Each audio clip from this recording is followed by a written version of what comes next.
Salut à tous, c'est les Chunem en direct de l'aéroport de Hanoï au Vietnam où nous allons vous emmener pendant 2 semaines. Alors de Hanoï à Ninh Binh et sa fameuse baie d'Along terrestre, nous ferons ensuite un crochet par la jungle de Cuc Phuong pour remonter au nord-ouest à Sapa à la rencontre des ethnies minoritaires comme les Hmong et la montée du fameux Phan Xipang.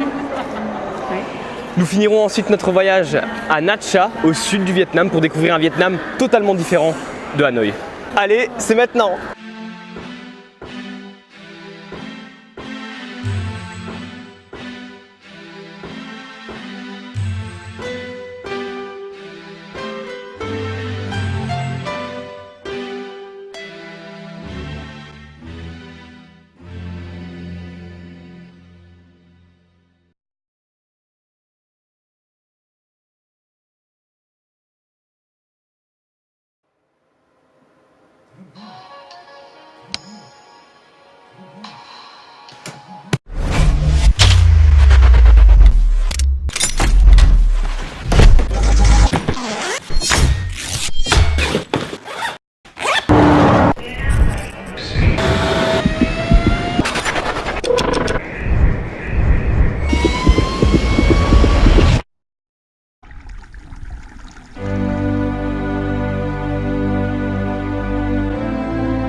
C'est un pays attachant pour tous ses contrastes et la gentillesse de ses habitants.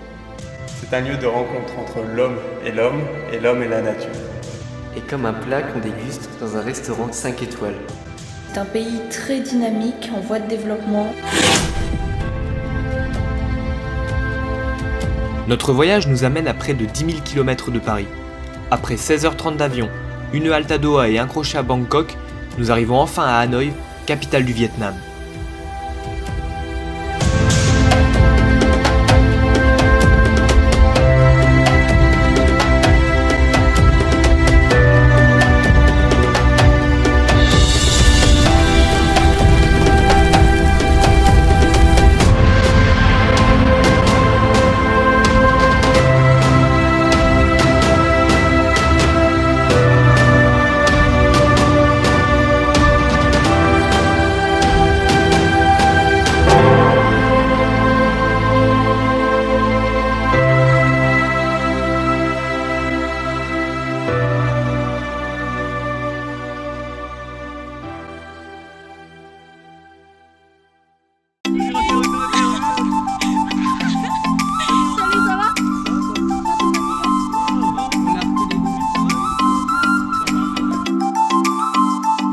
À l'aéroport, nous retrouvons Ang, notre guide, sœur de Huy, notre guide de secours, fille et fils de Tao et Bang, que nous retrouverons plus tard, et femme de Quentin, le grand frère de Marie, qui est la grande sœur de Seb, les enfants d'Agnès et Arnaud.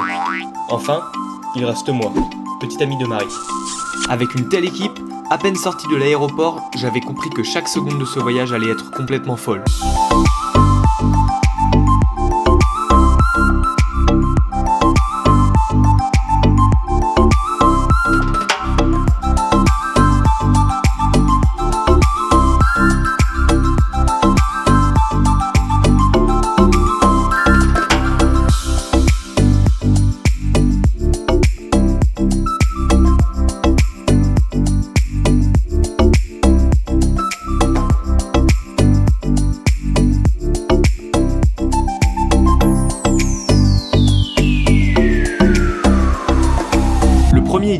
nous admirons est le pont Long Bien, anciennement pont Paul Doumer.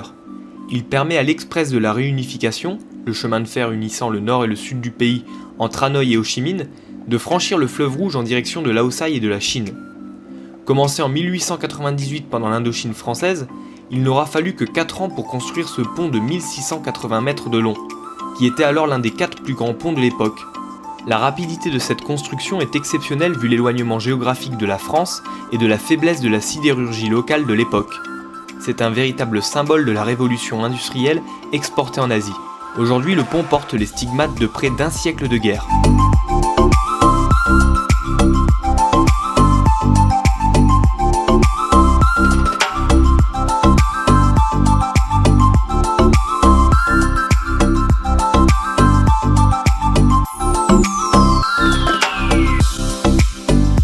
Finalement, le premier soir, nous allons tous au restaurant pour fêter notre arrivée avec des amis et membres de la famille de Hang. Nous nous bouchons volontairement les artères avec du porc excellent mais légèrement gras. Ça n'a pas empêché Seb et moi de manger 3 ou 4 cochons pour 2.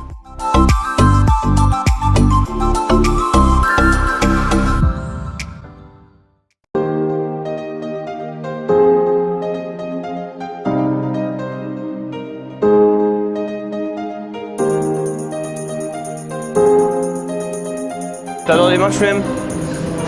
Clap, non, fais un claps. Un claps.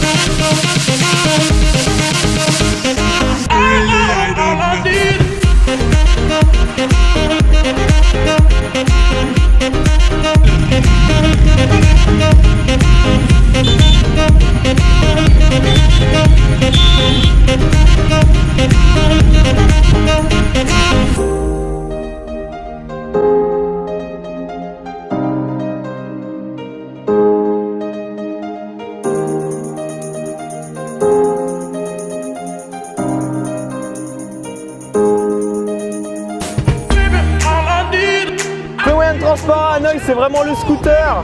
Tout le monde se déplace en scooter. Il faut vraiment ouvrir ses yeux. Ça peut arriver de nulle part, des gens qui traversent, un camion qui déboule, des vélos. Il y a des gens aussi en contresens. Sur les trottoirs, tant que ça passe, il n'y a pas de problème. Il n'y a pas de règle. Il n'y a pas énormément d'accrochage, pour l'instant on n'a rien vu du tout. C'est plutôt fluide.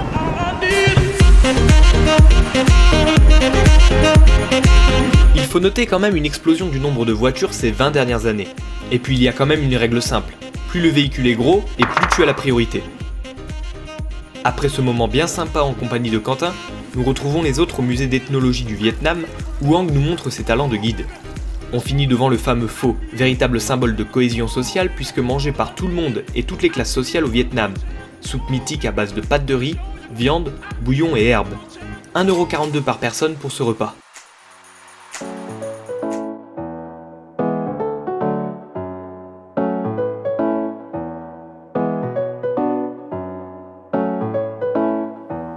On a autre chose qu'à faire qu'à gâcher un rush, non?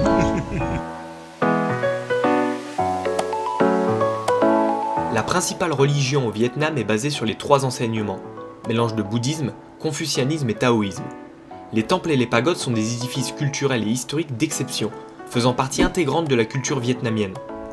À propos des temples, comme ici le temple Tong Bao, ils sont généralement dédiés à un héros national, un saint ou à un ange représenté par des statues, et à qui des cultes taoïstes et confucianistes sont voués.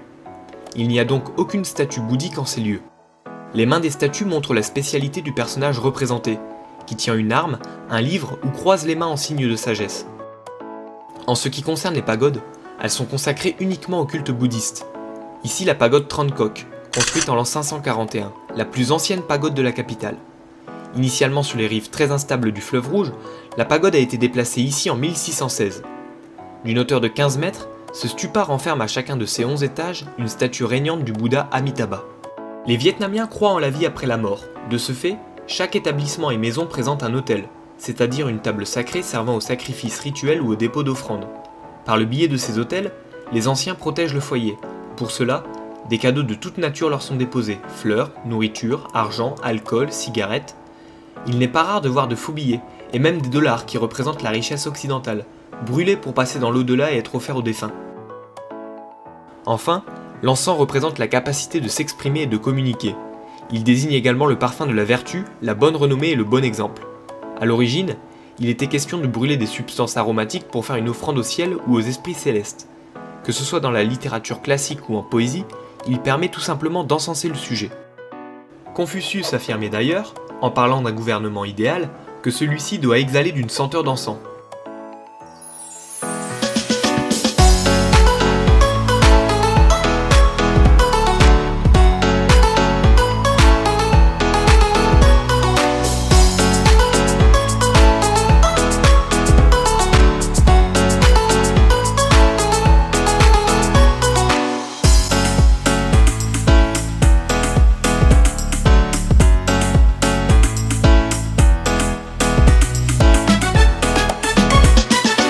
Nous voici dans le temple de la littérature à Hanoï, construit en 1070 par l'empereur Li Tantong.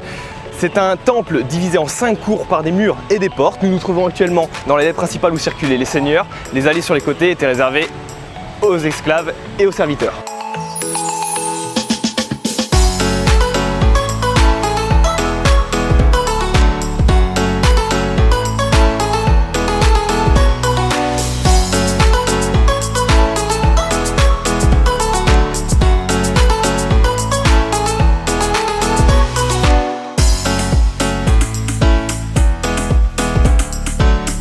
Ce jour-là, une remise de diplôme à des étudiants vietnamiens était en cours. Un plan parfait pour la vidéo, jusqu'au moment où je me suis fait piquer la caméra par des fans déchaînés.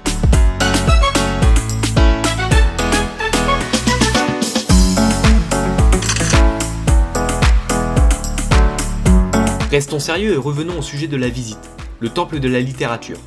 Dédié à Confucius, philosophe chinois très populaire, considéré comme le premier éducateur de la Chine, ce temple servait d'académie confucéenne. C'est ici que les fils de sang royal, de l'aristocratie et les mandarins poursuivaient leurs études après un concours très exigeant, pour devenir les fils de la nation, c'est-à-dire des gens lettrés et hauts fonctionnaires. Les lauréats étaient même reçus à un banquet donné par l'empereur lui-même. Classiquement, à l'intérieur du temple nous retrouvons des autels, avec ici une statue de Confucius, entourée de ses disciples les plus proches.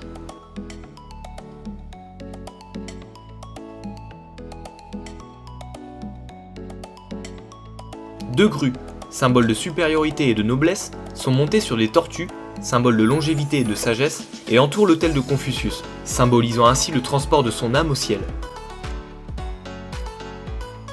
Enfin, l'étage est dédié aux 3 monarques qui ont contribué le plus à la fondation du temple et de l'académie. Li Tantong qui a fondé le temple, Li Nantong qui a fondé l'académie, et Lê Tantong qui a fait ériger les tortues de pierre où sont gravés les noms des lauréats. En effet, le pavillon de la constellation des lettres est le symbole officiel de la ville de Hanoï. Il donne accès à la 3e cour du temple, où sont inscrits sur des stèles les noms, lieux de naissance et résultats d'examen de 1307 diplômés de l'académie confucéenne. Ang, nous nous trouvons actuellement dans la 5e cour du temple de Confucius. Ouais. Qu'est-ce que tu peux nous dire? Pourquoi il y a des étudiants ici? Premièrement, c'est pour remercier avec les années déjà fait les études, avec l'aide de la théorie philosophe de Confucius pour avoir de bonnes avancées pour ses études et avoir des succès.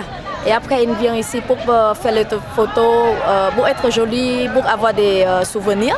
Et le plus important, c'est pour remercier le Confucius, mais c'est comme une génie qui les aide pour finir de bonnes études à la fin de l'année. Hello!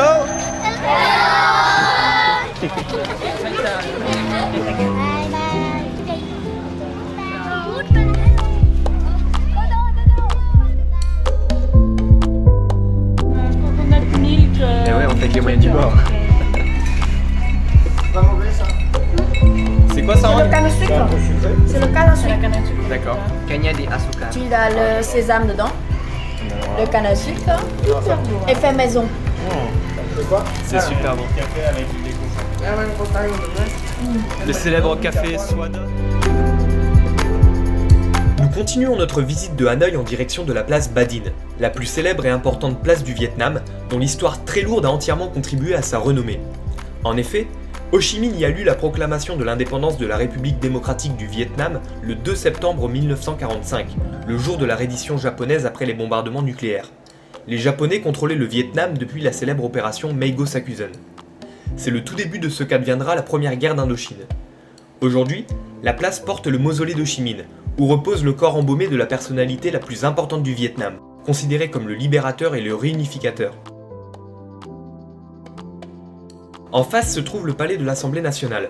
Le Parti communiste vietnamien, fondé en Chine en 1930 par Ho Chi Minh et d'autres exilés, est le parti actuellement au pouvoir au Vietnam.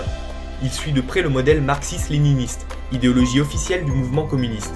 C'est le seul parti autorisé au Vietnam et la propagande anti-parti est sévèrement punie par les autorités, comme en témoigne par exemple la condamnation à 6 ans de prison d'un blogueur vietnamien qui faisait l'actualité lors de notre séjour.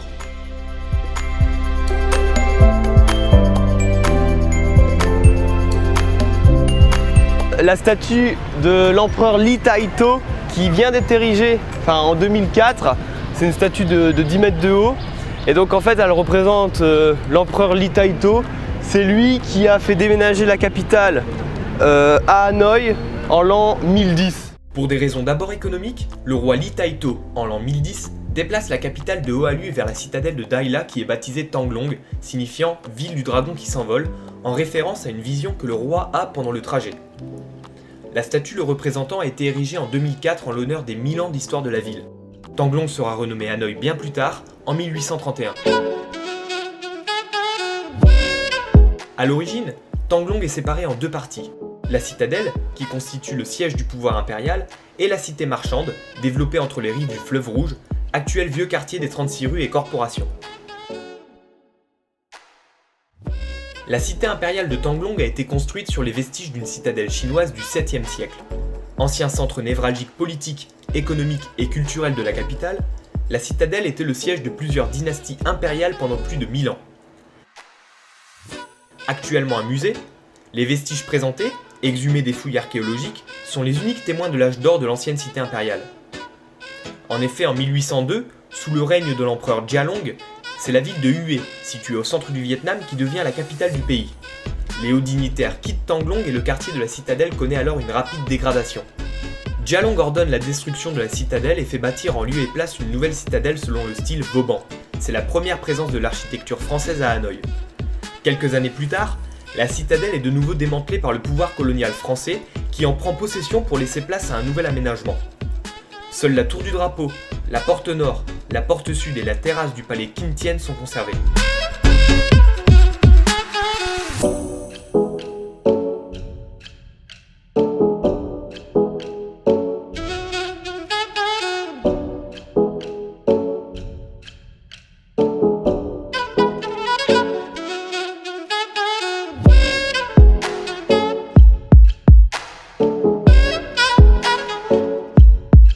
L'autre partie de Tanglong est la cité marchande, qui n'a de cesse de se développer.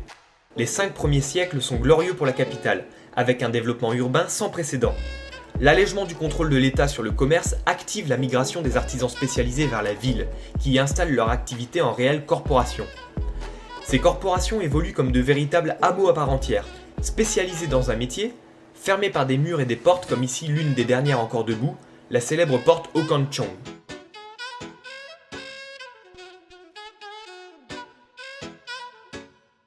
De plus, en déménageant des villages périphériques vers la capitale, les artisans ont apporté avec eux leurs pratiques religieuses et ont édifié des temples avec des dînes.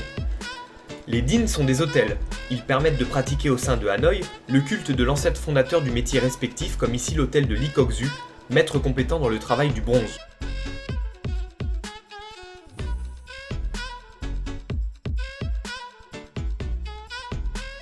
Les commerçants étaient taxés en fonction de la largeur de leurs devantures, ce qui explique la forme des bâtiments, les fameuses maisons tubes, longues et étroites. Ancienne capitale de l'Indochine française, l'architecture art déco, mêlant un style français adapté au paysage et à la culture vietnamienne, est bien présente avec des formes simples et modernes classiques. Aujourd'hui, le vieux quartier de Hanoï compte plus de 70 rues.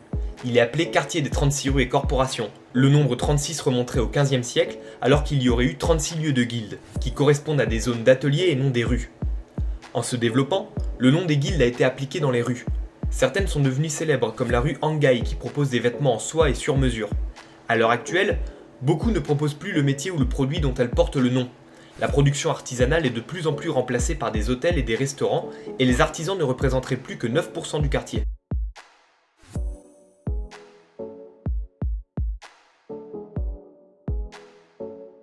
Certains magasins sont à 1000 lieues des magasins typiques des artisans, très utiles pour garer votre scooter quand vous ne savez pas où.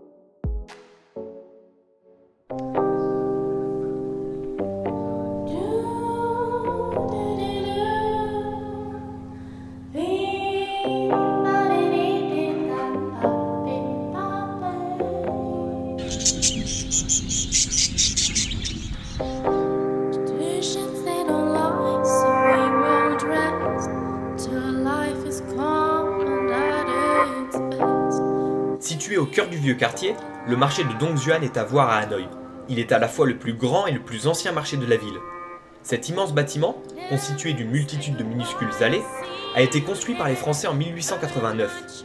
On y trouve absolument de tout, et comme l'a écrit le journaliste français François Corrèze, le marché est plein d'odeurs qui vous sautent au visage à vous en faire tourner la tête.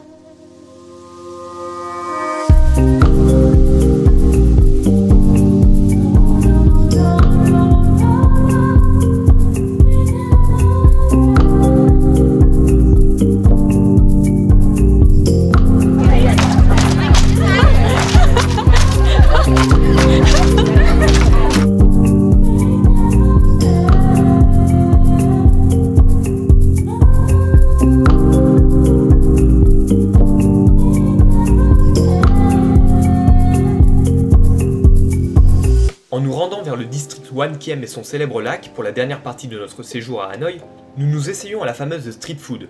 Pour les amoureux de la cuisine, où que vous soyez au Vietnam et tout particulièrement à Hanoï, il est possible de manger.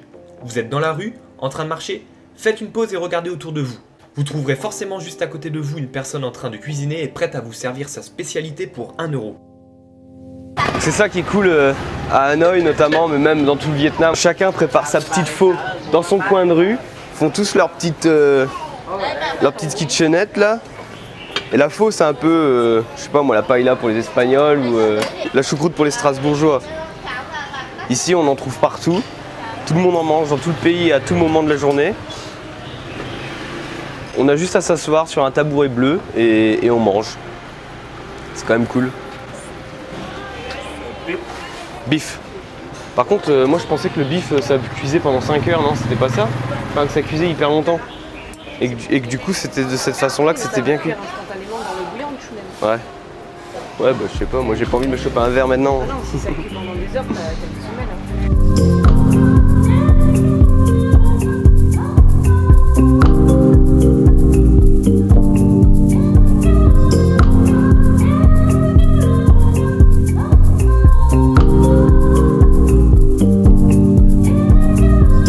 Le lac Wan Kiem a donné son nom au district urbain qui l'environne et compose le centre-ville de Hanoï.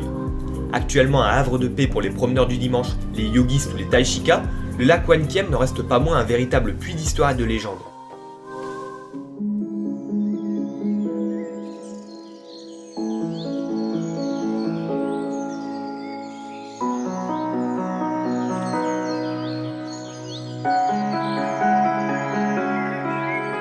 Wan Kiem signifie l'épée restituée. Il tire son nom de la légende remontant au XVe siècle, lorsque le roi Lê Taito, alors en guerre contre les envahisseurs chinois Ming, reçoit d'un pêcheur une épée remontée du fond du lac. 10 ans plus tard et victorieux contre les Chinois à l'aide de cette épée, le roi Lê, qui se promenait sur le lac, aperçut une tortue dorée géante qui s'approcha de son embarcation pour lui dire que l'épée, étant prêtée par le roi dragon, devait lui être rendue. Le roi tendit l'épée vers la tortue, qui l'attrapa et plongea dans l'eau avec. C'est cette image que représente la statue de Lê Taito, située à l'ouest du lac, pointant son épée vers celui-ci. Au cœur du lac se trouve l'îlot de la Tortue avec sa tour, construite en 1886. C'est une combinaison de l'architecture gothique française avec un premier étage en rectangle et des portes en arc brisé, et de l'architecture originale du Vietnam avec le belvédère au sommet et son toit composé de 4 angles courbés. Ce stupa rend hommage à la tortue, animal sacré au Vietnam qui symbolise longévité et sagesse. Sa carapace représente la voûte céleste et ses 4 pattes les 4 piliers du monde, formant ainsi un fil reliant le ciel et la terre. les lacs recueillent d'innombrables tortues que certains habitants capturent et vendent. Des tortues à carapace molle sont observées dans le lac Wankiem depuis le XVe siècle, mais seule une tortue y vivait encore dans les années 2000. Âgée de plus de 100 ans, la tortue est retrouvée morte en janvier 2016, provoquant un profond désarroi parmi la population vietnamienne, certains considérant qu'il s'agit d'un mauvais présage.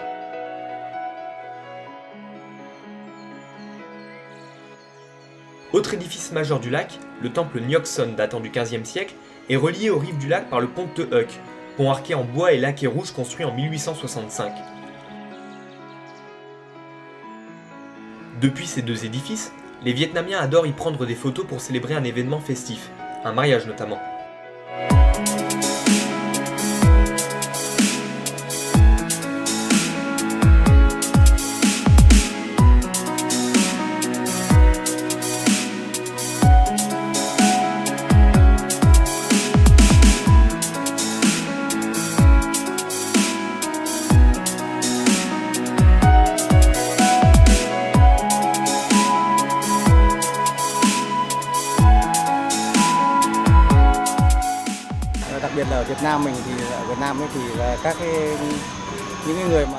J'adore le golf, mais au Vietnam c'est très cher, peu de gens y jouent.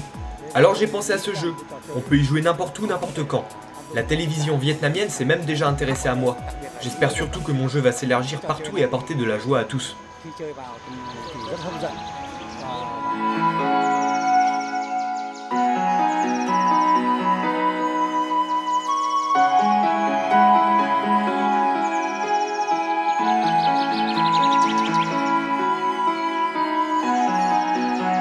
Hanoï est une capitale hyper dynamique en pleine expansion. Ses 1000 ans d'histoire lui apportent des valeurs historiques, architecturales et environnementales irremplaçables. Il reste des tonnes de choses à voir comme la cathédrale Saint-Joseph construite par les Français en 1886, ou la tour Hoa Phong, dernier vestige de la pagode Ba Hoan. Mais le temps nous est compté et notre séjour à Hanoï se termine déjà. Le reste du groupe nous attend à l'appartement pour prendre la route.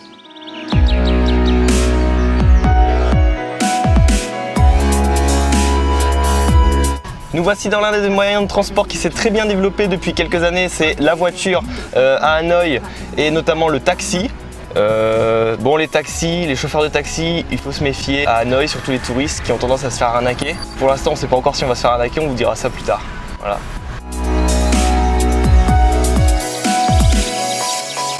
Finalement, je suis mauvaise langue. On ne s'est pas fait arnaquer et la traversée d'Hanoï a dû nous coûter 3 € et quelques.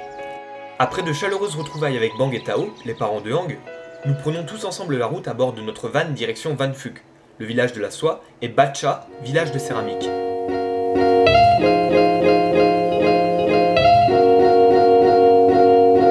Aujourd'hui, on va commencer à visiter le village de la soie, environ de quelques kilomètres de notre appartement. C'est un village typique Vietnam. Il y a encore l'atelier de la soie, et avec la technique de tissage d'autres fois, etc. Parce que Vietnam, c'est un des pays dans la route de la soie quand même, dans le 15e siècle. Après, on va visiter le village de céramique. C'est environ de 30 km. Bat Trang, c'est ça? Oui, Bat Chang, ça s'appelle Bat Chang. C'est à côté de le fleuve rouge. On profite avec la thèse spéciale là-bas. C'est pour que la fabrique atelier spécial. Et pour profiter que Agnès va acheter les bonbons pour apporter en France, pour souvenir. C'est le principal, c'est pour ça qu'on y allait. Ok. Je vous souhaite un bon voyage et à tout à l'heure. C'est tout. À tout à l'heure.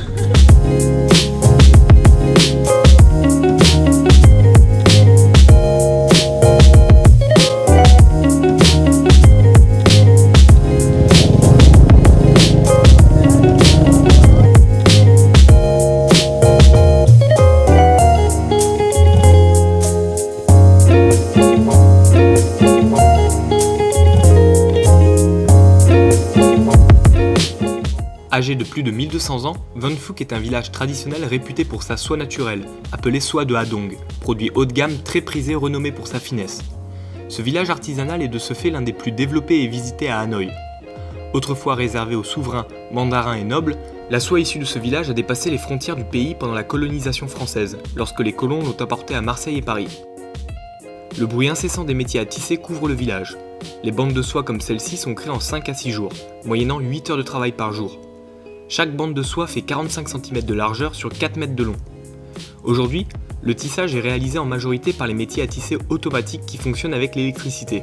Mais de nombreuses étapes de la fabrication sont encore exécutées à la main par des artisans grandement qualifiés et des secrets de fabrication transmis par les ancêtres. Au final, la soie permet la création de nombreux produits, comme des sacs, des vêtements, des nappes et bien d'autres. La garantie d'acheter un réel produit local est bien supérieure ici que sur les marchés de Hanoï, où les importations de Chine sont omniprésentes.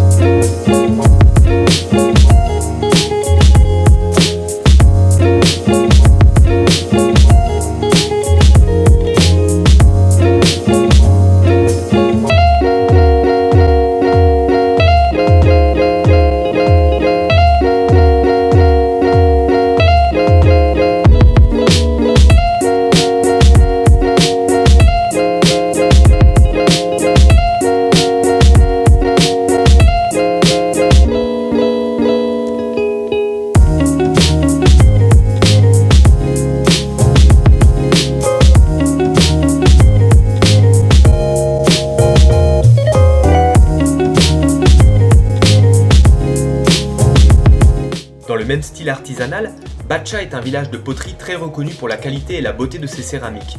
Plusieurs techniques, perpétuées depuis plus de 700 ans, restent artisanales, même si l'industrialisation a fait de cette cité un grand centre commercial au bord du fleuve Rouge. La possibilité de créer ses propres poteries montre le côté touristique de ce village. Seb semblait bien démarrer tandis que Marie a immédiatement montré ses failles. Puis Seb aussi en fait. Et puis après un artisan nous a fait une belle démonstration.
Quand Bang et Tao ont acheté leur maison, elle était au milieu des champs.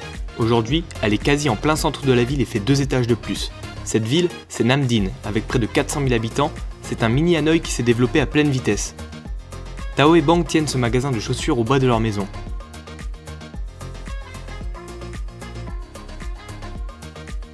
Du temps de l'Indochine française, c'était la ville la plus importante dans le domaine de l'industrie textile. De nombreux témoins architecturaux de cette période subsistent de nos jours, comme l'immense église Natolong construite en 1934 ou encore la cathédrale Khoai-Dong, récemment entièrement rénovée, située au bord du lac Vixuen.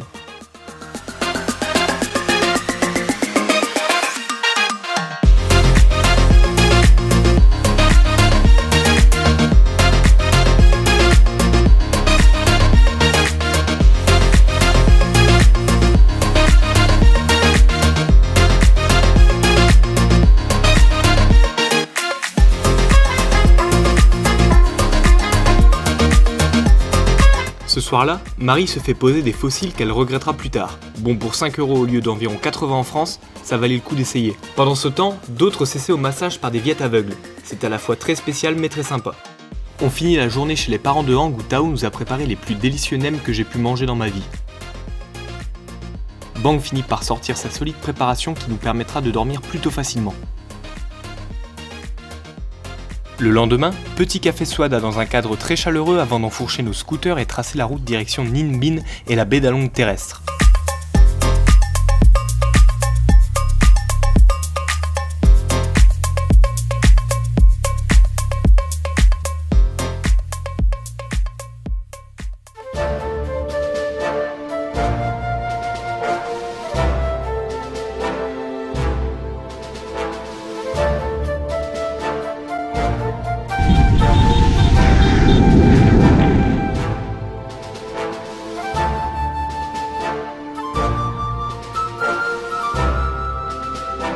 Avant d'être déplacé à Hanoï en 1010 par Ly Taito, Oahu est l'ancienne capitale du Daiko-Viet, actuel Vietnam. Les raisons économiques avec le fleuve Rouge qui dessert le nord du pays étaient les arguments principaux de l'empereur. Oahu, bien que protégé des envahisseurs par les montagnes de la baie d'Along terrestre, n'offrait pas suffisamment de ressources exploitables pour le développement de la ville. Oahu est la terre natale des deux premières dynasties impériales vietnamiennes, la dynastie Dinh et la dynastie Lê antérieure. Ici, il y a le roi Ouais. qui a gagné les Mongols pour devenir le premier roi féodal au Vietnam. C'est le roi Dinh? Oui, c'est le Dinh. Dinh, C'est ici. le roi Après, Dinh. après, tu vas monter là-bas, c'est son tombeau. Mais il faut entrer dans le citadelle d'avant. D'accord, ok. La porte de Oahu qui remonte à 938. Oui, 938.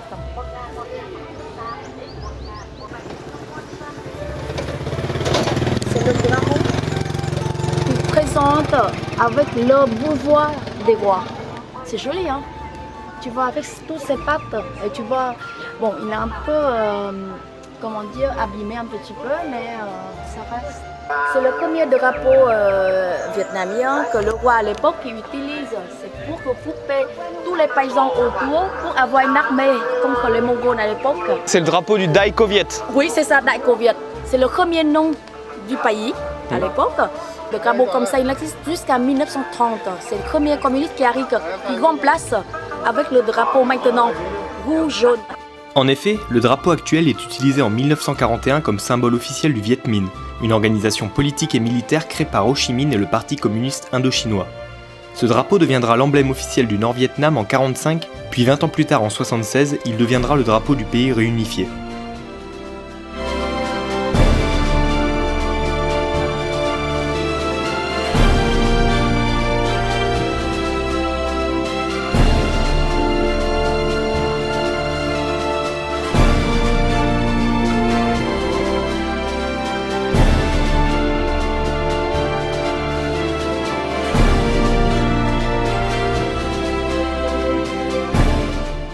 Tu es dans le terrain des rois. C'est le premier royaume de la régime de Dinh au Vietnam. Dinh est né à Oahu dans une famille paysanne en l'an 924.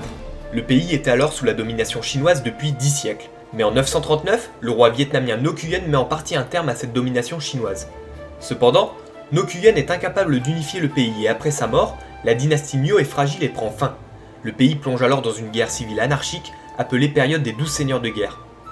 Dinh, qui entre-temps a gravi les échelons et est devenu un leader militaire, profite de cette période politique turbulente pour établir par l'épée l'unité du royaume et établit la capitale à Oahu. Mais les Chinois avaient encore la suzeraineté. Cependant, en 968, la Chine est déchirée par les guerres.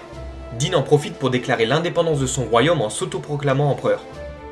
Il fonde alors la dynastie Dinh, premier régime féodal vietnamien, et appelle son royaume le Daiko-Viet. Mais la puissante dynastie chinoise Song a pris le contrôle du territoire chinois. L'empereur Dinh est conscient de la puissance militaire des Song, et soucieux de préserver l'indépendance de son pays, il obtient un accord de non-agression en échange de tribus réguliers. Le Daiko-Viet devient vassal et province dépendante de l'empire chinois. Il faudra alors attendre la dynastie Lê antérieure, après la mort de Dinh, pour retrouver en partie l'indépendance du pays. Les Vietnamiens, ils ont dans leur gène, ils ont une force de vie parce qu'ils sont commerçants, ils sont artisans et donc en fait c'est ça qui leur permet de communiquer avec l'extérieur et ils ont s'aimer dans tout le monde, mais à chaque fois ils ont apporté leur culture, l'artisanat, leur cuisine. Et ils font du commerce.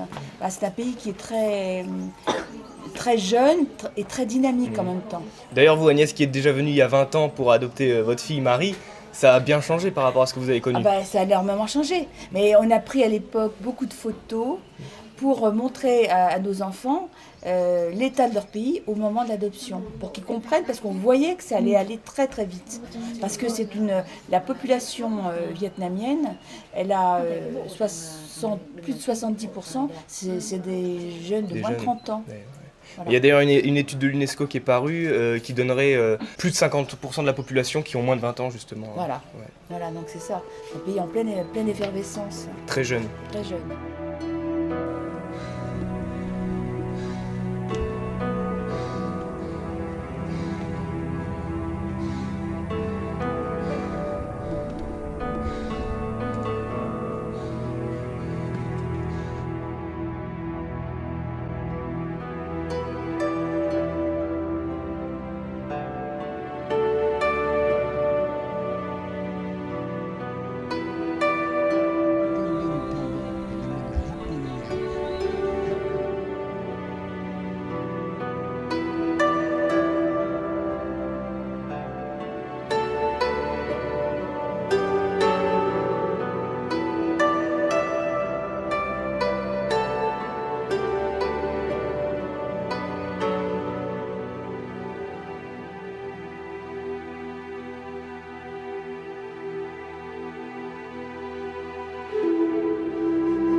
Après cette intense visite du tombeau de Din, il est l'heure de goûter à la spécialité de Ninh Binh et Oalu, la chèvre.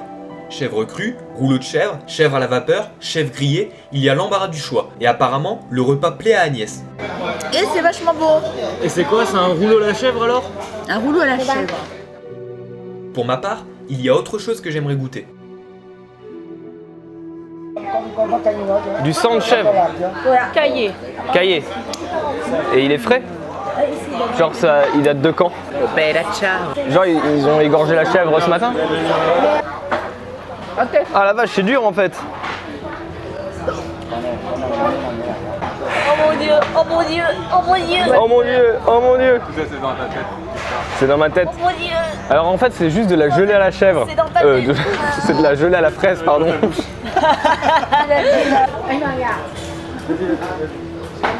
Oh mon dieu, oh mon dieu, oh mon dieu.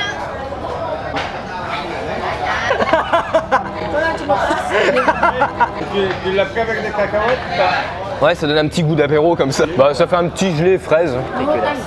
Et sinon, c'est bon ou c'est pas bon? Bah ça donne des nausées un peu. Ah bon? Ça... T'aimes bien? Bah en fait ça donne plus des nausées par rapport à ce que c'est, tu le sais, par rapport au goût réellement finalement. Ouais. Bon appétit. La chèvre crue est ici un plat bon pour la santé, considéré comme un médicament du fait que la chèvre mange beaucoup de légumes médicamenteux. Ensuite, direction Tam Kok, un petit village en plein milieu de la baie d'Along terrestre pour une petite expédition en barque dans les rivières.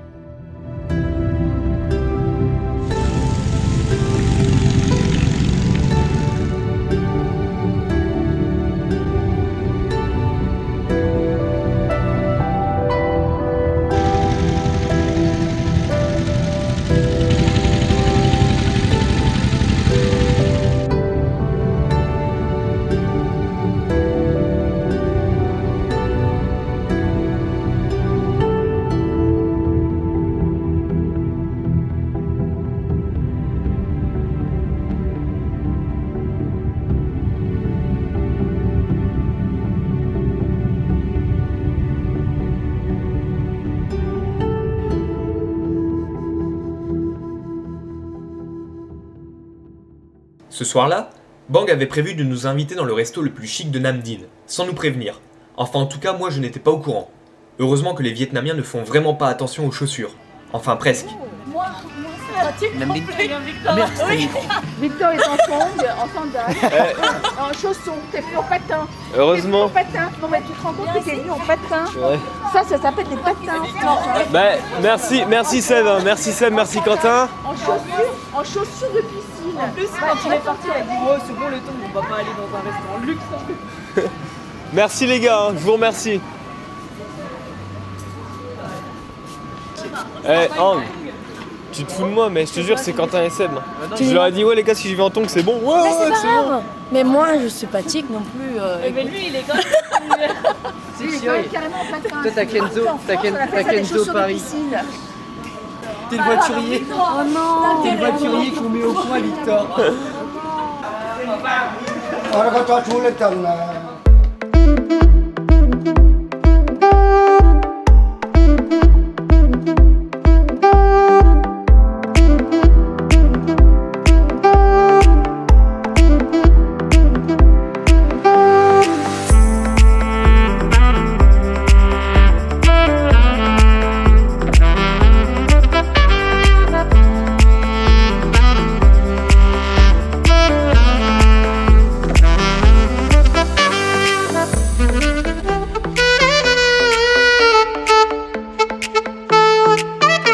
Après une courte nuit, nous prenons la route en direction de la jungle de Cuc Phuong.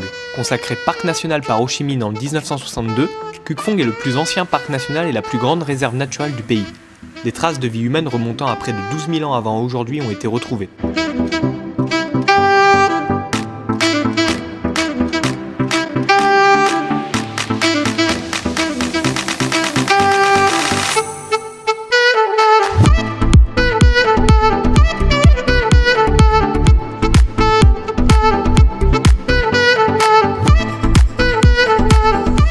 Là nous sommes au cœur de la forêt tropicale de Cuc Phuong. Il y a a plus de 350 espèces de plantes ici qui sont conservées, il y a des animaux, il y a des tigres. Enfin, c'est la véritable jungle quoi. D'ailleurs on l'entend, je sais pas si vous allez l'entendre.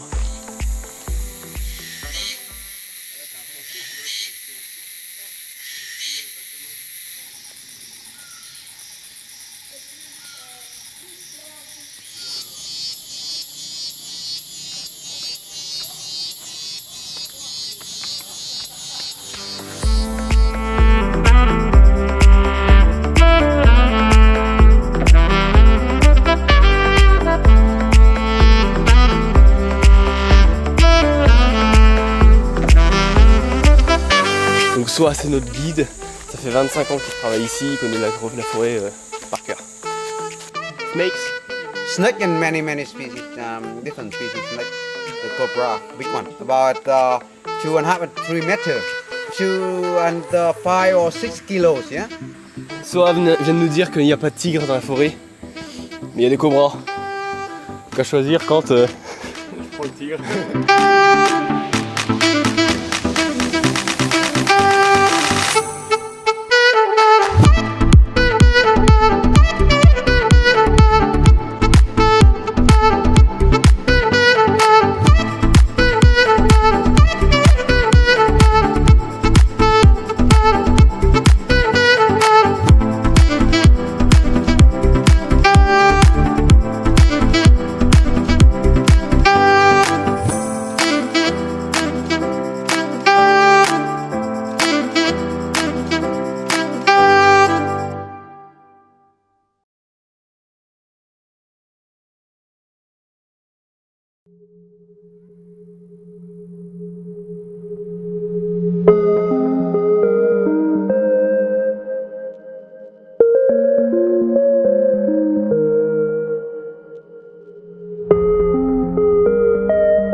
En 1995, le centre d'aide aux primates en danger voit le jour. Géré par des chercheurs biologistes vietnamiens et allemands, ce site permet de recueillir, soigner et réhabiliter près de 15 espèces de gibbons et entelles. La vedette est le fameux langur de Delacour et son short blanc, symbole du parc national de Cuc Phuong. Considéré par certains comme une précieuse source de médecine traditionnelle, ou encore un délicieux plat de la jungle, voire même un animal domestique très amusant, les langurs sont l'une des 25 espèces de primates les plus en danger sur Terre, au bord de l'extinction. Mangeurs de feuilles, les langurs possèdent un système digestif très compliqué qui digère les fibres pendant des heures. Leur autre particularité est cette longue queue qui leur sert de balancier dans les arbres ou pour communiquer. Leur étonnante morphologie leur permet de sauter de près de 12 mètres de hauteur.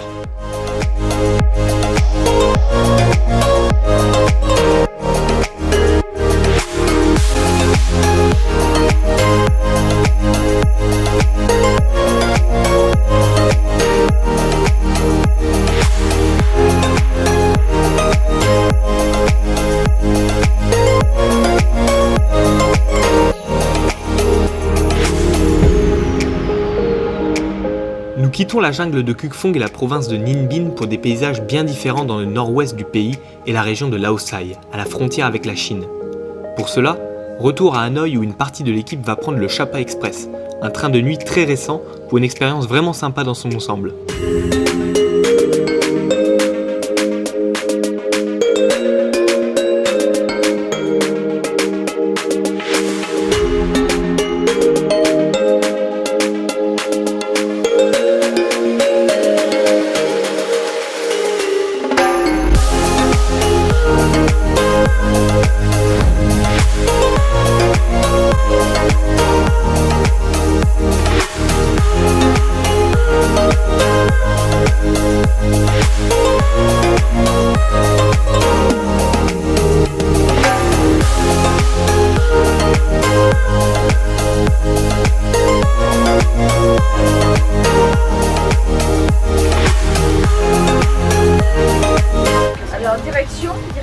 Direction Lao Cai, exactement. Après, par 22h, arrivé 6h. Voilà, c'est le train le plus lent de la planète Terre, je pense. En voiture, ils vont mettre à peu près 3h30, nous on va mettre 8h. Voilà, mais on va bien dormir aussi. Ça, c'est pas sûr. Ouais, elle est sympa la couverture. qui est extraordinaire, c'est qu'on passe au milieu des maisons, à 1 mètre des rails. Et ça, faut le voir quand même, parce que tu plonges dans les maisons. C'est génial ça. Bah oui. Et c'est Moi, je vais quand regarder un peu extérieur, si Ouais. vous n'en pas, parce que ça, c'est un peu...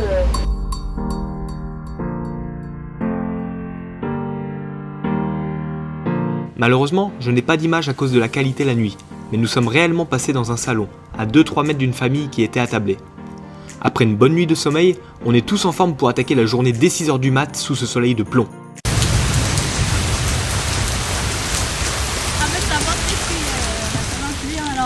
J'ai oublié mon manteau dans ma valise. Eh, tu peux leur ma petite bise, moi? H&M, coucou! Coucou! Arnaud!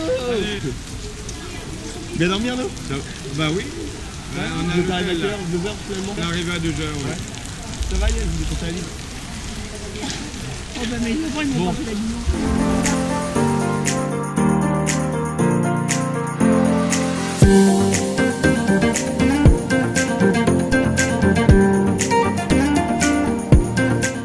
un petit cheese général.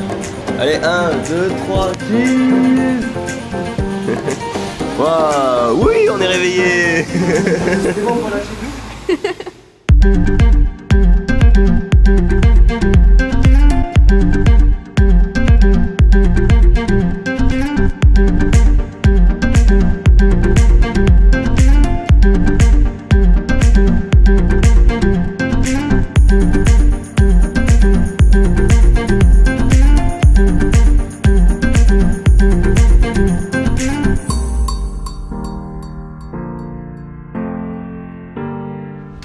Nous revoici à bord de notre minibus direction Sapa, situé à 35 km environ au sud de Leosai.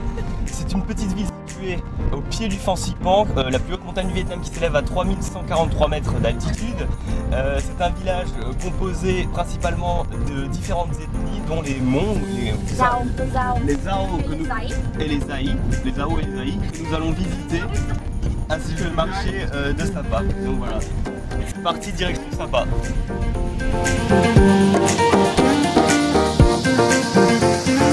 Sapa est une ville située dans la province frontalière de Laosai, à l'extrême nord du Vietnam.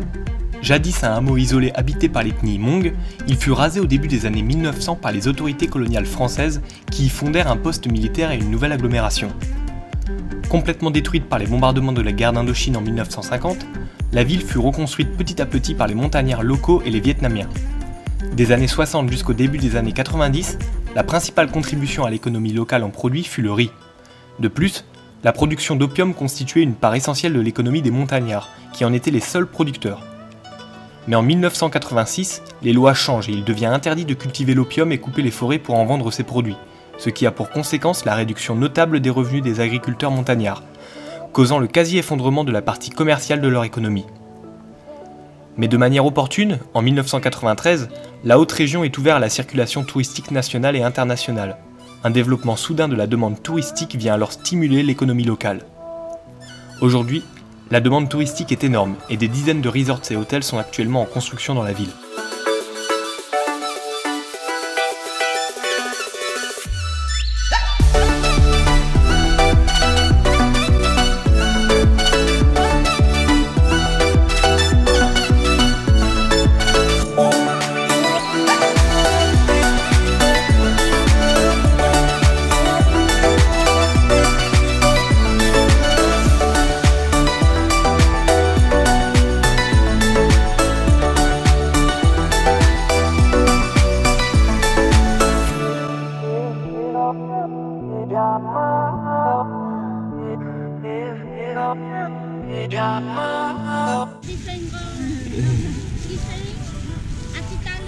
À tout à l'heure.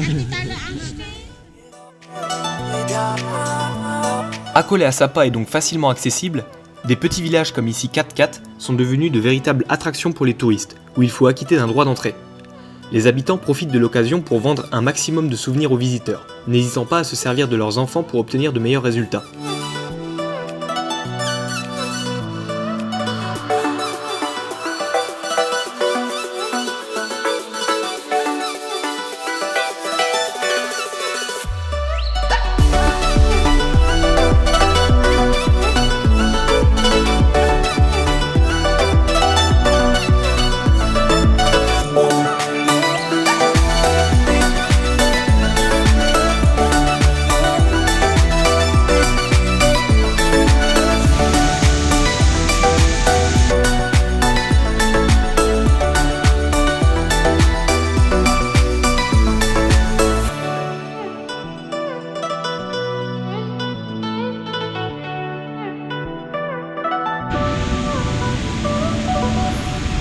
Mang, nous sommes au cœur du village de Kat, Oui. un petit village ethnique de l'ethnie Hmong, des Oui, Hmong, des Hmong noirs. des Hmong noirs. Voilà, toi qui étais avant guide au Vietnam, avant d'emménager en France, comment trouves-tu que le village a changé? En fait, avant, quand je travaille ici, il y a 7 ans, ici, il y a seulement une cascade que tu viens de visiter. Et autour, il n'y a rien du tout. Maintenant, il y a beaucoup de changements, surtout au niveau de l'hôtel, de boutiques, de restaurants. Dans un bon côté, que c'est bien pour les gens ici, il a développé. Et il garde aussi avec tous les charmes de sa coutume, de son costume, coutume, et accueillir les touristes. Moi, je pense que c'est très très bien. D'accord, donc il y a un gros développement du tourisme ici en à peu près 7 ans, quoi, depuis... En fait, oui. Parce qu'avant, pour aller ici, il n'y a pas de bus. Il a seulement des voitures privées. Tu vois, et les routes, c'est beaucoup plus dangereux avec la route de la terre. Maintenant, c'est des bétons, c'est bien aussi. C'est facile d'accès.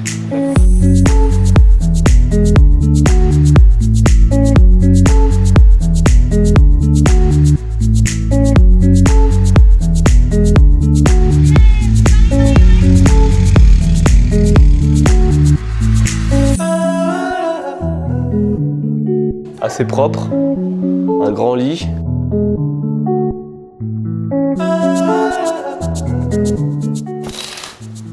Ah! Alors ça c'est génial, un mur de briques juste derrière la vitre. Alors je sais pas, faudrait dire quelque chose à l'architecte. Il a laissé passer un petit peu de lumière quand même, malin. Ouais.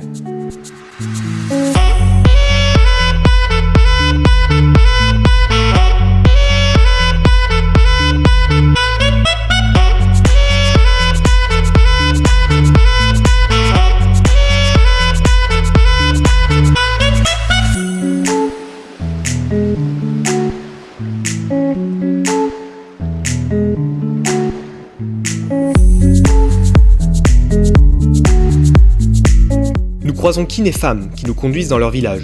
Elles appartiennent à l'ethnie minoritaire des Hmong noirs. Le tourisme a bien changé leur vie. Pham a appris l'anglais en côtoyant les visiteurs et a largement diminué ses heures de travail dans les rizières en terrasse typiques de la région. Je suis avec Pham, une femme du coup de l'ethnie Hmong. Pham, how many people are living in your village? In my village, 3,000 people live in the village in the Lao Chai. Okay. Yeah, in the Lao Chai, the Black Hmong, the different local people, different this one. The Zai people, the different language, different tradition, different the village. Yeah. So now we are going to visit your village. What is the name of the village? My village, the Lao Chai village. Lao Chai. Okay. Yeah. Thank you, Pham. Yeah, welcome. This is the Hmong language. Thank you and Ocho. Ocho. Ocho. Yeah, Ocho. Ocho. Ocho Don Dao. Thank you very much. Ok, merci Yeah. beaucoup en Hmong. Yeah, merci Mungu and Mungu. The Ocho Don Dao. Ok. Yeah, Ocho Don Dao. Malgré la richesse apparente des hauteurs de Sapa, il suffit de descendre dans la vallée, dans des endroits moins accessibles aux touristes pour se rendre compte d'une autre réalité.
Après cette incroyable prise de conscience, nous remontons sur les hauteurs de Sapa, la tête embrumée dans nos pensées.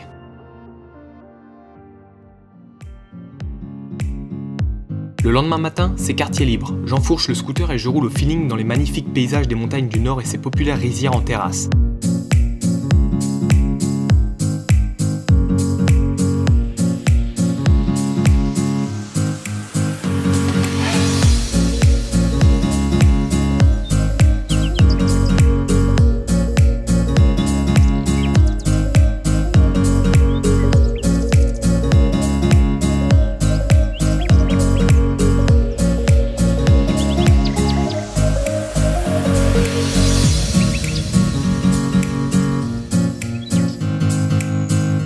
Après une petite rando et quelques rencontres avec des animaux dangereux, je finis par tomber nez à nez avec l'énorme Fansipan qui a la tête dans les nuages.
Après ça, on se contentera de frites de patates douces pour le midi.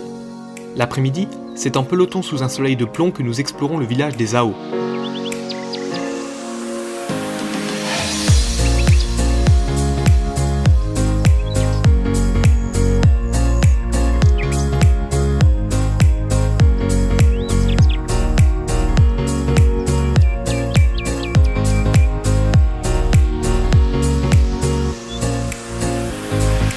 La population du Vietnam est composée de 54 ethnies et près de 90 millions d'habitants, les majoritaires étant les Vietnamiens ou Kinh. Dans la région de Lao Sai, d'autres ethnies dites minoritaires sont présentes comme les Hmong, les Ao ou les Ai. Les costumes pour les reconnaître sont différents, mais ils ont aussi des dialectes spécifiques et tous ne parlent pas le vietnamien. How do you have this? How do you have this yellow color? Oh, how do you have this? Long time. Long time? Yeah, I do long time. Okay. But the yellow? Yeah, yellow. How? Yeah. Do make long time. Okay. Thank you very much. Maybe you want to leave? You want to buy? À défaut d'avoir eu une réponse à ma question, j'aurais eu l'honneur de jouer un match de badminton avec une Zao.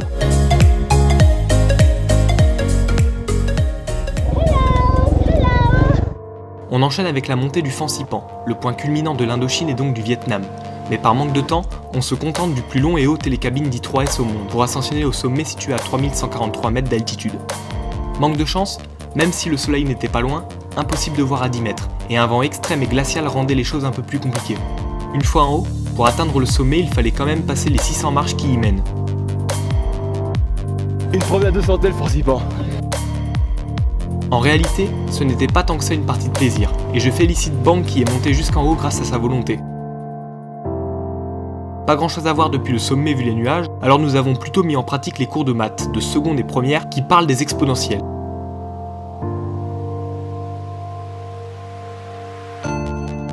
Puis avec Bang, on s'est perdu dans les temples et pagodes qui ornent le sommet. Pendant que d'autres faisaient un shooting photo tout fiers de boucher leurs artères avec de la malbouffe.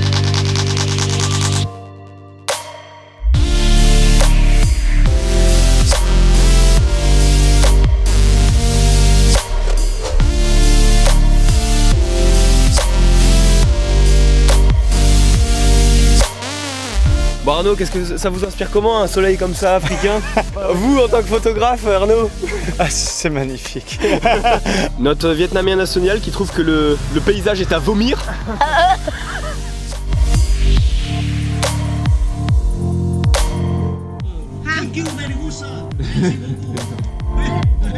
Le soir, on loge chez Cha. Très accueillant, il nous a fait goûter des petits trucs sympas.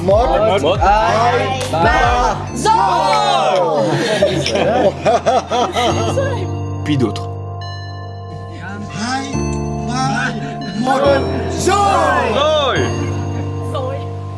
Et puis Bang nous a fait un concert.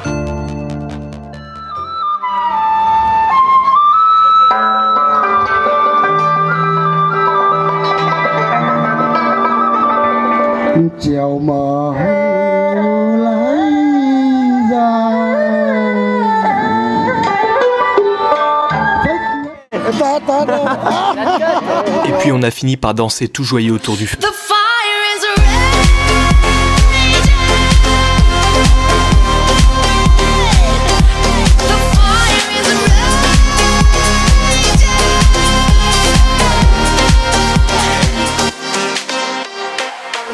It's a carousel of words running around, going nowhere.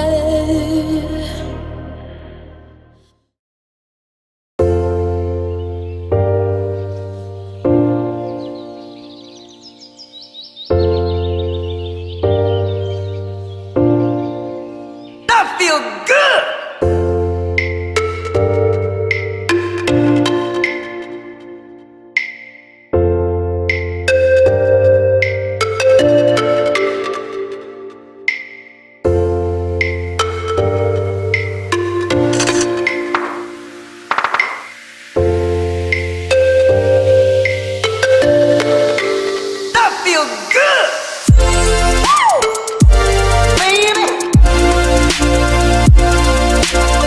On est en train de visiter le village des Hmong fleuris.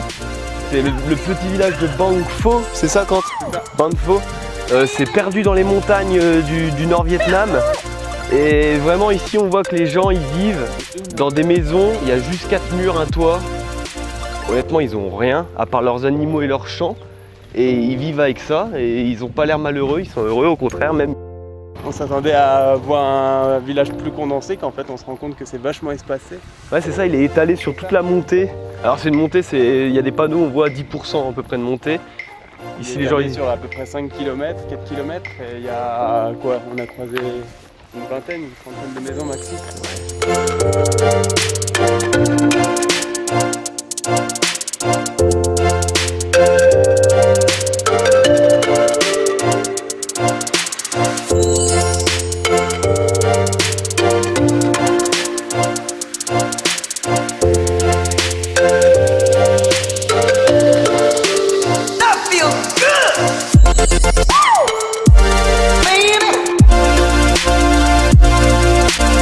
Nous sommes dans le marché typique des Hmong fleuris à Ba Ha. C'est une petite ville au nord du Vietnam dans les montagnes. Ils vendent tous, vraiment tous, les mêmes conneries, des trucs chinois. Voilà. Et ils essaient tous de nous arnaquer à mettre des prix genre à 150 millions. Ça fait à peu près 4 euros, 5 euros pour vraiment des petits trucs de nuls quoi. Tu vois. Tout ça parce qu'ils nous ont garés en blanc. Ils sont... One. If I take four. Four là. Two notes. Le mari qui essaie de négocier des bracelets à moins d'1 euro. Parce que là, ils les vendent à 50 000, donc un peu plus d'1 euro. Ah, ok, bon, le marché conclu, il y en a un qui a craqué finalement. Tu l'as eu à combien, Shalom, du coup 20 000 20 000 si j'en prends 4. 20 000 si t'en prends 4, bah je vais en prendre un aussi du coup.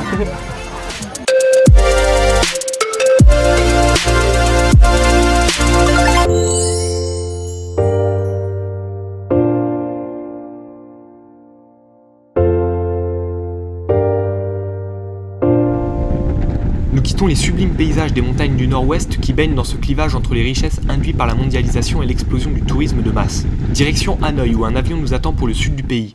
Mais le temps de patienter à l'aéroport, Quentin, Huy et Seb m'ont préparé une surprise alléchante. Oh my god! I am chicken! Hello! Yeah?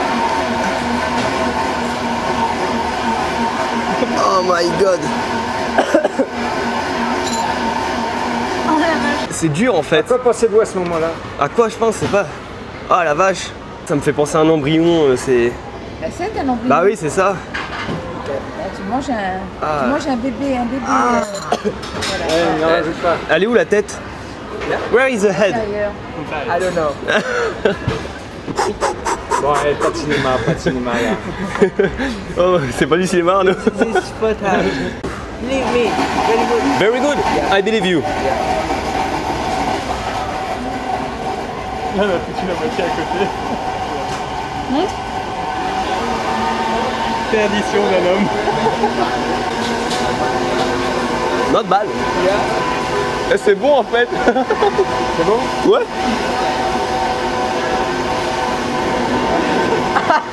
Je crois qu'il aime pas trop quand même. Il a pas la tête qui va avec les mots, c'est bizarre, hein.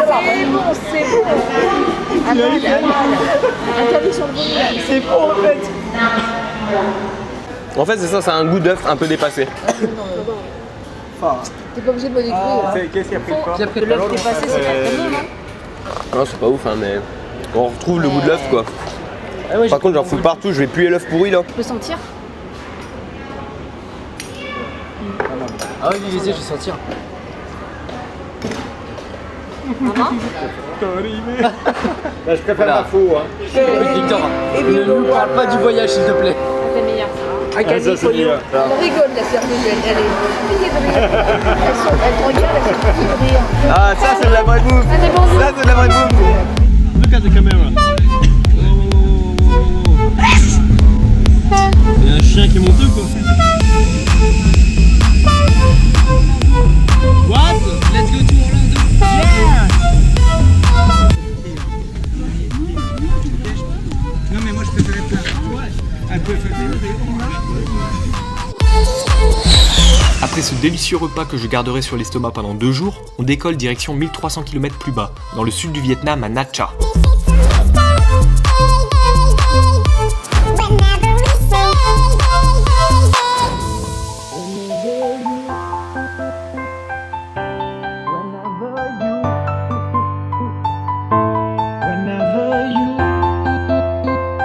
Nha Tra est une ville côtière Miami-like en pleine expansion regroupant près de 500 000 habitants.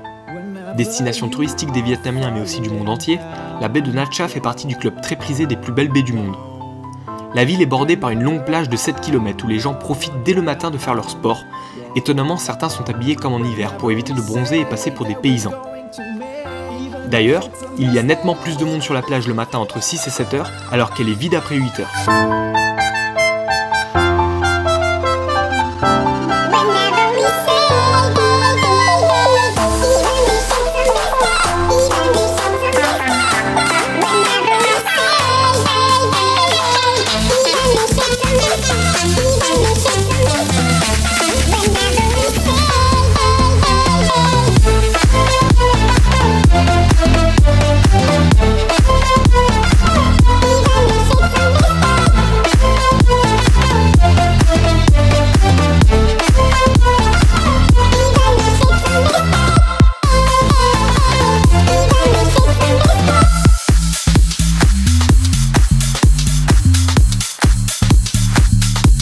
Whenever we say that we're going to make, even if it's a mistake,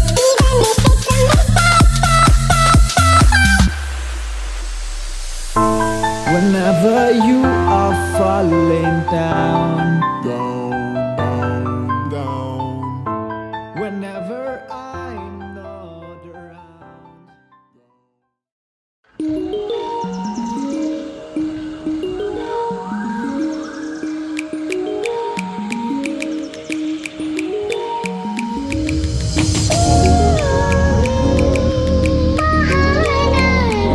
Historiquement appelé Kotara, l'histoire de Nha Tra remonte au IIe siècle avec le royaume de Champa, état de culture hindouiste et islamiste de l'ethnie des Chams qui contrôlait une partie du pays.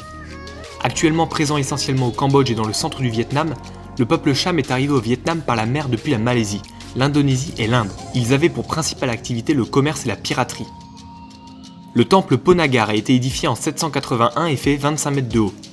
Il est dédié à la déesse Yan Ponagar, fondatrice légendaire du royaume de Champa.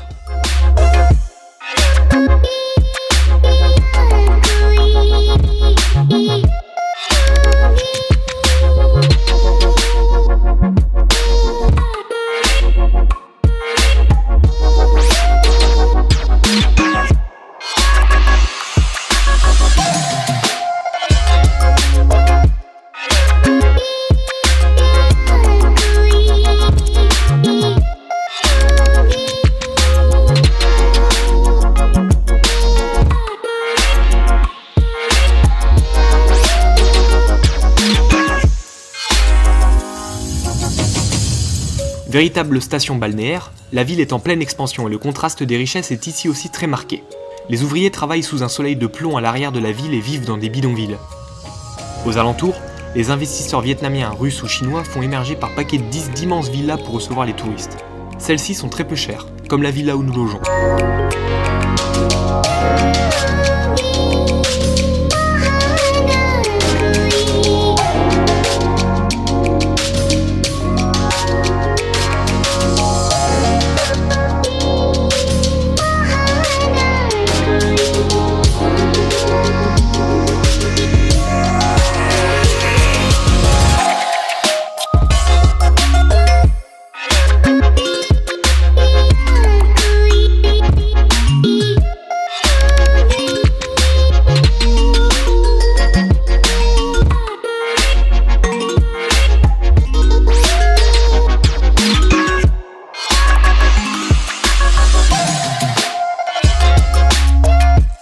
Ici, les activités touristiques ne manquent pas. La ville côtière est entourée de petites îles investies par des milliardaires chinois et vietnamiens. La plus impressionnante est l'île Hong Tre. Anciennement une prison, l'île a été rachetée par Vinpearl, une compagnie resort d'un milliardaire vietnamien qui a dépensé sans compter. Accessible par le plus grand téléphérique au-dessus de l'eau au monde, l'île est maintenant un parc d'attractions flambant neuf.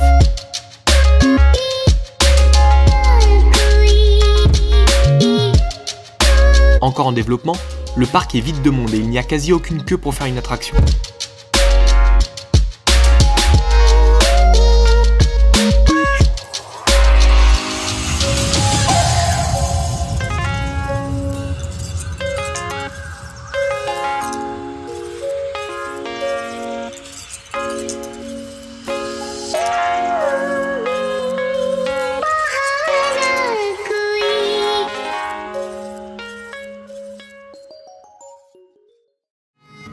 Je tiens à faire cet aparté pour une sandwicherie russe qui a sauvé la fin de mon voyage. Alors que ça faisait 2 jours que j'avais cet arrière-goût vaseux du poussin fécondé mangé à l'aéroport, j'avais enfin trouvé autre chose que du poisson à me mettre sous la dent.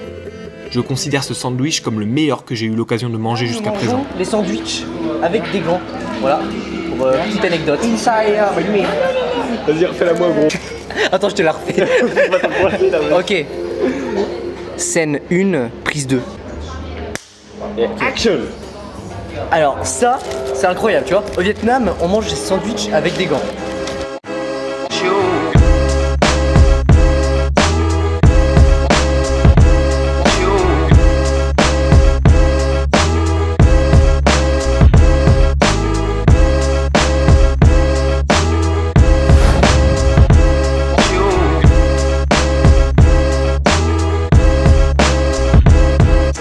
Up until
Vietnam est un pays fascinant.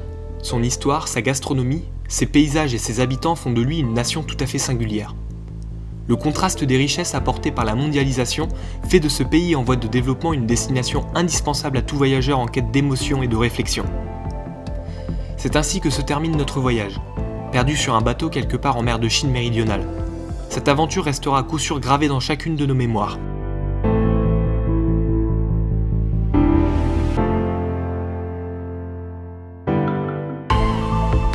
Et voilà, ce voyage se termine. Nous sommes à l'aéroport de Hanoï pour le vol retour vers Paris.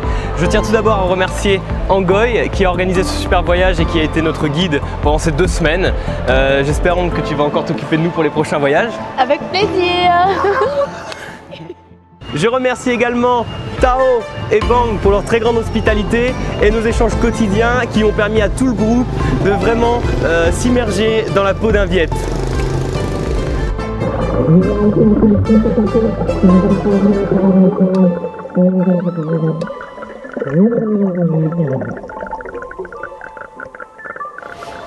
Je remercie aussi mon petit Sébastopolo avec qui on se sera bien marré pendant 2 semaines chez les Viettes. Et finalement, je remercie Marie, alias Shunem, mon assistante réalisation, qui m'a énormément aidé pour faire cette vidéo.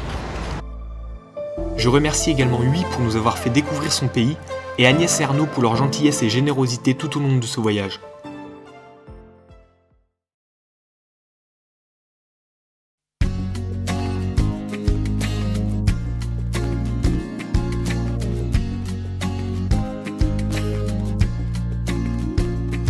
Raconte-moi ce nom étrange et difficile à prononcer que je porte depuis que je suis née.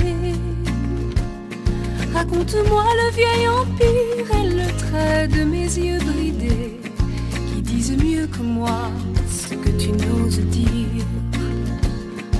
Je ne sais de toi que des images de la guerre, un film de Coppola, des hélicoptères en colère.